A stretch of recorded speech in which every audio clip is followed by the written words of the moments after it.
দুর্যোগ আসবেই, মোকাবেলা করেই টিকে থাকবে বাংলাদেশ, বললেন প্রধানমন্ত্রী। আগামী মাসেই চালু হচ্ছে সিরাজগঞ্জ সৌর বিদ্যুৎ কেন্দ্র, গ্রিডে যুক্ত হবে ৬৮ মেগাওয়াট। তৃতীয় ধাপেও একচেটিয়া জয় আওয়ামী লীগের।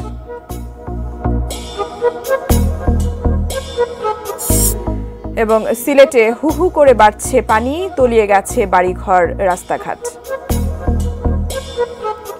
Sponsored by Walton Non-Stop Millionaire Offer, RR Kabel and Abiba Finance Limited.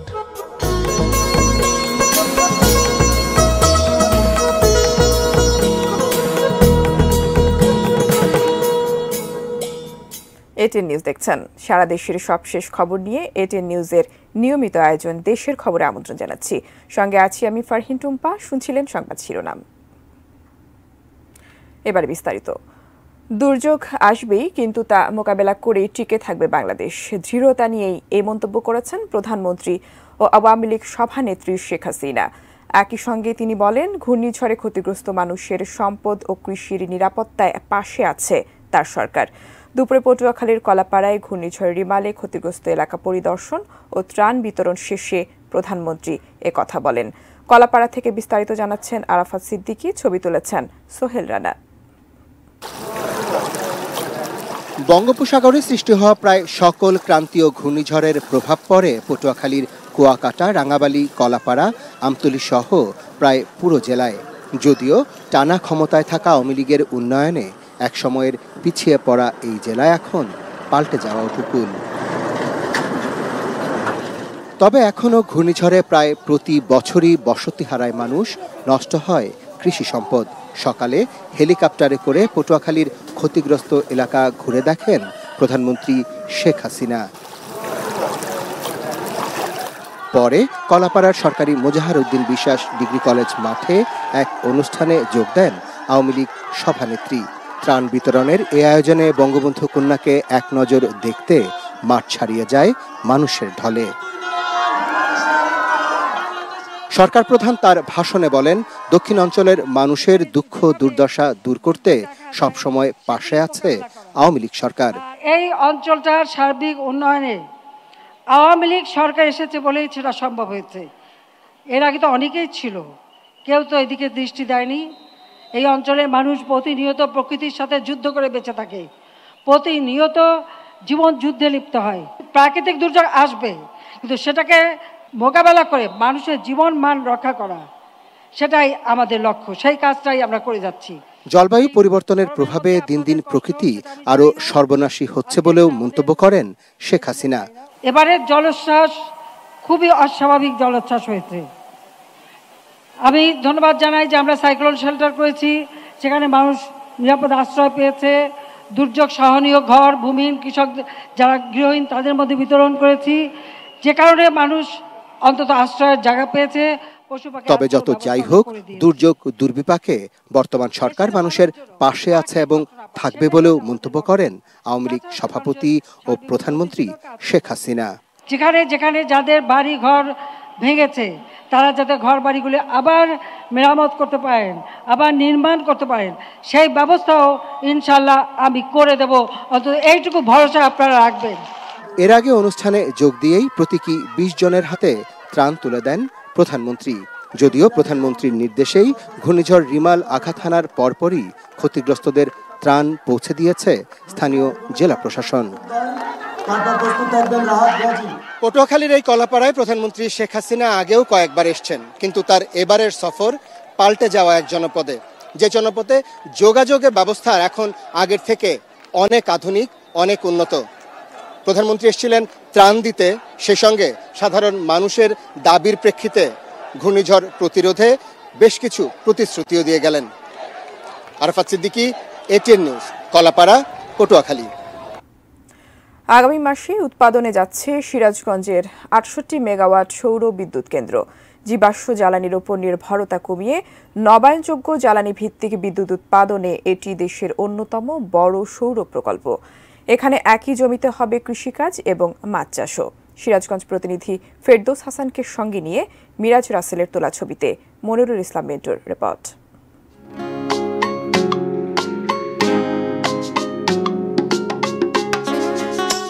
সিরাজগঞ্জের সয়দাবাদে 214 একর জায়গায় এই সোলার পার্ক, যেখানে কাজ করছেন দেশি বিদেশি 4 শতাধিক প্রকৌশলী ও দক্ষ শ্রমিক। যমুনার তীরে সারিবদ্ধ 27,000 পিলারে বসানো হচ্ছে 1.5 লক্ষাধিক সোলার প্যানেল। নবায়নযোগ্য জ্বালানি ভিত্তিক বিদ্যুৎ উৎপাদনের অংশ হিসেবে সৌরবিদ্যুৎ প্রকল্পের কাজ করছে বাংলাদেশ ও চীন। যৌথ অংশীদারিত্বে এই 800টি মেগাওয়াট বিদ্যুৎ কেন্দ্রের কাজ প্রায় শেষ পর্যায়ে।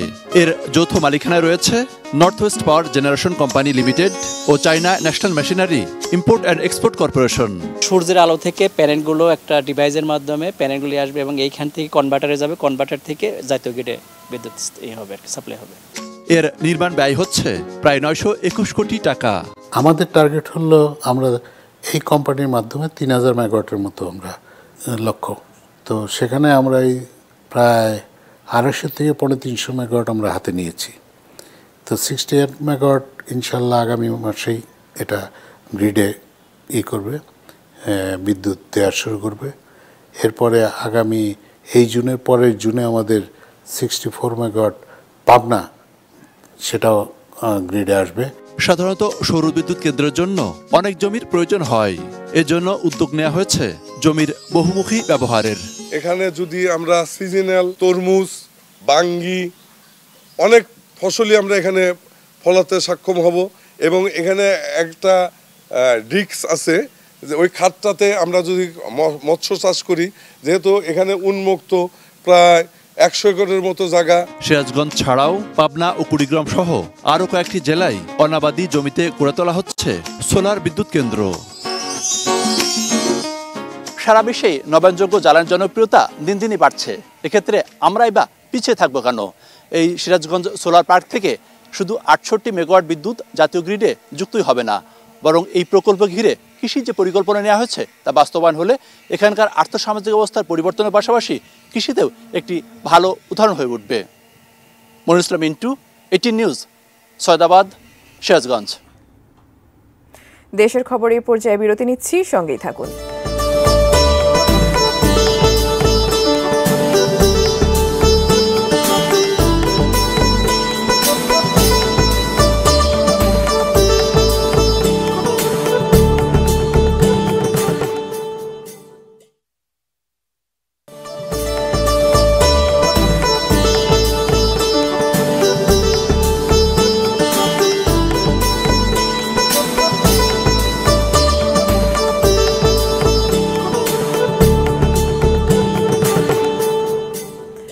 বিরতির পর আবার আমন্ত্রণ দেশের খবরে। ধন্যবাদ আমাদের সঙ্গে থাকার জন্য।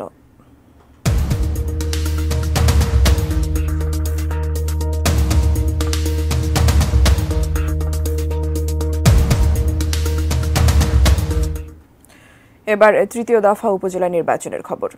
উপজেলা নির্বাচনের তৃতীয় ধাপেও একচেটিয়া জয় পেয়েছে আওয়ামী লীগ। 87টি উপজেলা নির্বাচনে 72টিতেই ক্ষমতাসীন দলের সাবেক ও বর্তমান নেতারা জয়ী হয়েছেন।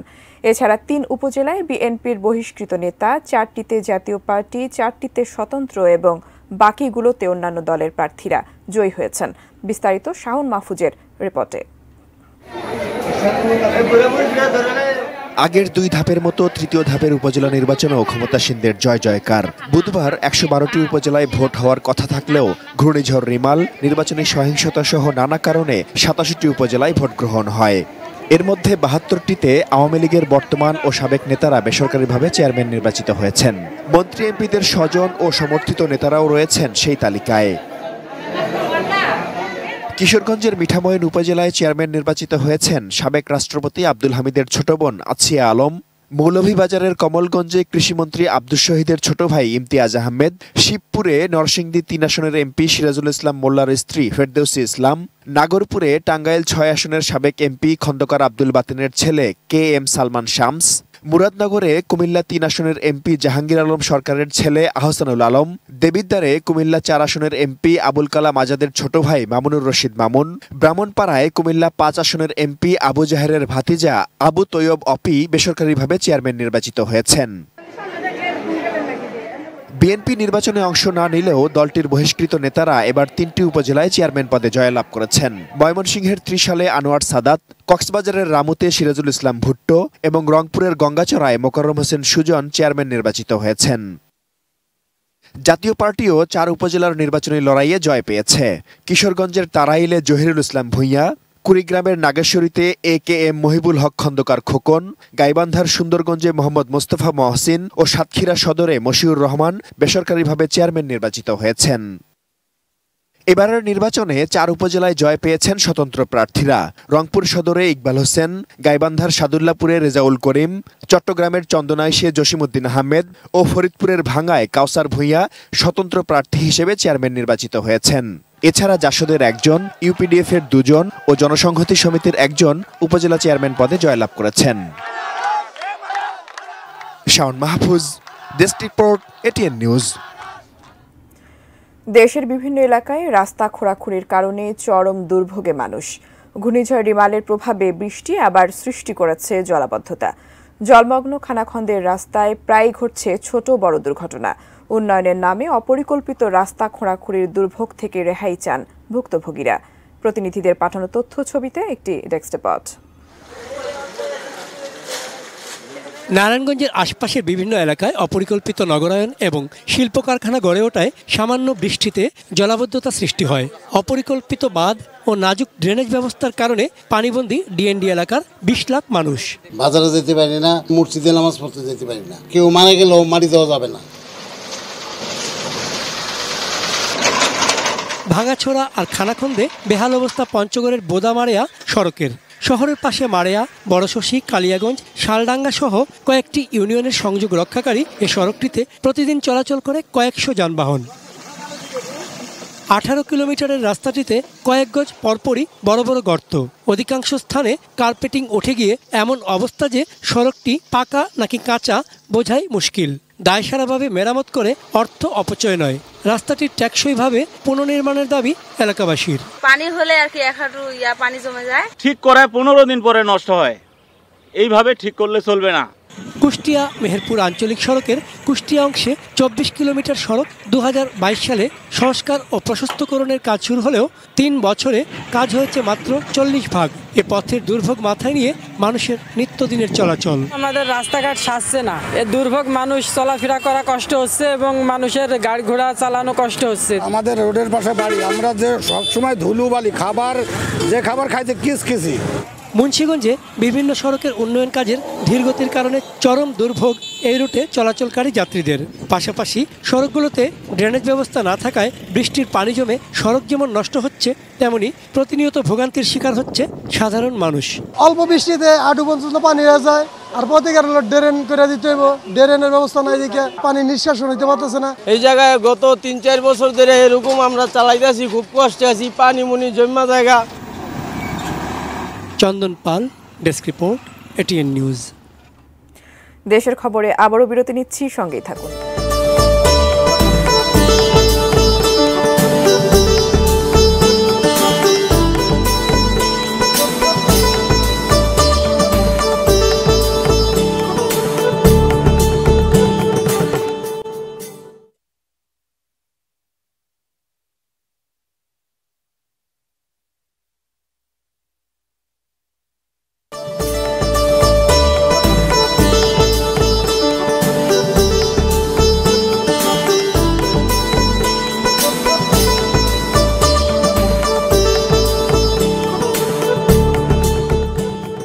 বিরতির পর আবার আমন্ত্রণ দেশের খবরে। ধন্যবাদ আমাদের সঙ্গে থাকার জন্য।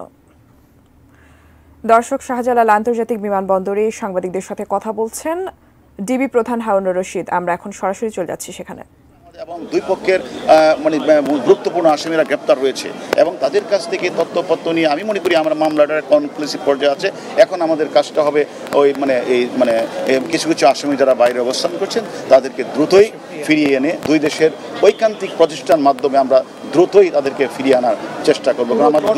পুরো জট খুলতে কতদিন সময় লাগতে পারে? যে এখন পর্যন্ত একটা ধোঁয়াশা অবস্থা। জট বলতে আমরা তো অলরেডি বললাম যে এটা কনক্লুসিভ পর্যায়ে আমরা নিয়ে এসে পড়েছি আমরা, কারণ আপনারা জানেন তারা হত্যাকাণ্ডের জন্য স্থানটা বেছে নিয়েছে কলকাতার সঞ্জীবা গার্ডেন। বাট যারা এই হত্যাকাণ্ড সংঘটিত করেছে, মদতদাতা, মূল ঘাতক থেকে শুরু করে সকল আসামিকে তো মোটা দাগে বাংলাদেশি। অতএব আমাদের মূল কাজ হবে এখন হত্যার সব কিছু তো আমরা মোটামুটি আমাদের নখদর্পণে চলে আসছে এবং কনক্লুসিভ পর্যায়ে আমরা নিয়ে এসেছি। আমরা মনে করি বাকিদের জন্য আমরা কাজ করছি।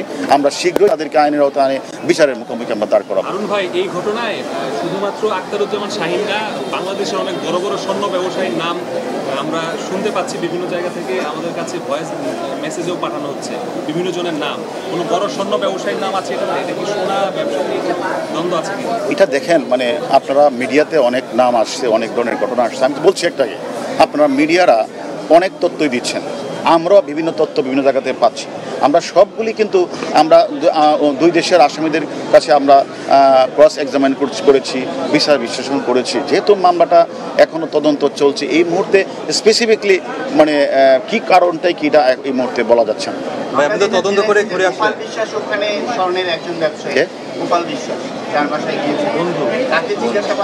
তাকে গোপাল বিশ্বাসের সাথে আমার কালকে প্রায় 2 ঘন্টা কথা হয়েছে। আমরা তার কাছ থেকে অনেক তথ্যপত্র পেয়েছি, সেটা আমরা তদন্তের প্রয়োজনে আমরা কাজে লাগবো। এটা এখনও মানে এবং আমরা তার সাথে সে কী ব্যবসা করে সেটা আমরা জেনেছি, তবে আমরা এই বিষয়ে এখন আমরা কিন্তু বলতে চাচ্ছি না।